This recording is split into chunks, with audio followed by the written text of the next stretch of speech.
Star Wars Tales from the Galaxy's Edge is a virtual reality Star Wars experience set on the planet Batuu, a remote terrestrial world on the edges of the galaxy's outer rim. The experience itself is relatively short, with my playtime coming in at around 4 hours, having completed the main story and side quests available after completing the main quest, which I'll admit ends very abruptly, and if I hadn't waited till past the credits I would have thought that was the end of the game. To avoid spoilers, the story is relatively short, with 2 sections clearly delineated. A prologue-like section introduces you to the basic mechanics of interaction, whereas the main body of the experience is on the surface of Batuu. The size of the maps has a decent amount to explore, with jump jets allowing you to explore further and higher, enabling exploration in previously unreached heights. The accessibility options are fairly in-depth, with things from torso and head position being on a slider in the menus, but I wouldn't recommend the game for seated players, as there is no button for crouching that I was aware of, and you'll be relegated to using the teleport function to be able to quickly get into cover. After completing the main story, you can return to the areas you once went to with your newfound jump jet upgrades and explore to find the last droid collectibles you might have missed your first time through.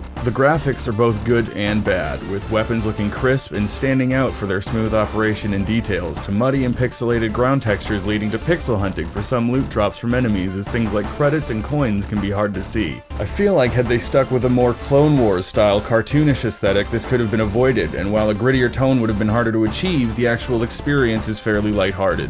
Mechanically, this game took a lot of cues from 2020's smash hit Half-Life Alyx, with movement, combat, interactions, and even in some ways, enemy varieties coming in very reminiscent of Half-Life Alyx, in many ways.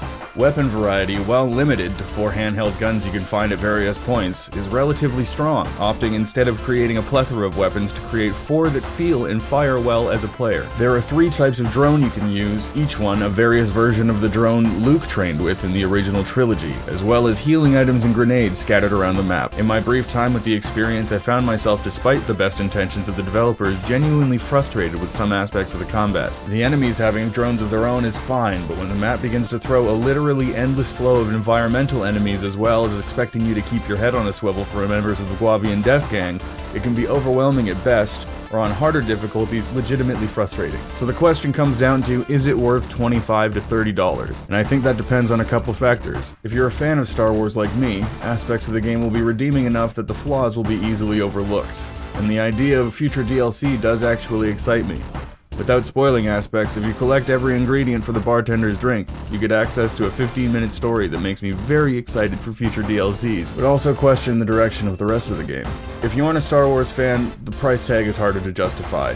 The story and combat are both not very good or nuanced, with the player arbitrarily being brought along with an adventure that seems more about fan service and self-referential material than actual content. The time spent in the experience, for me at least, didn't feel like I was meaningfully progressing in any matter, as the only upgrade of merit you can purchase through your efforts are changes to the colors of your gloves. So, my verdict is that if you're a Star Wars fan, this is easily worth the price of admission, as you can get an adventure set in a familiar universe that can at times make you feel like a badass. With familiar characters, creatures, and objects there to save, shoot, or throw as you go, it feels like a Star Wars adventure, barring some graphical fidelity issues. If you aren't a Star Wars fan, then maybe wait for a sale, or if they release a DLC sometime down the road that expands upon the currently available content, it might be worth the time then for you. But if you don't like Star Wars, you objectively aren't going to enjoy much from this game. Thank you guys for watching. I'm well over 200 subscribers now, and if I get over 1,000 I can actually start monetizing my videos, and the idea of making these videos for a living is pretty exciting to me. So if you aren't subscribed and you help me get to that number, I really appreciate it, as the closer I am to it, the happier I feel about making videos. Thank you very much for your time. I hope your day doesn't suck.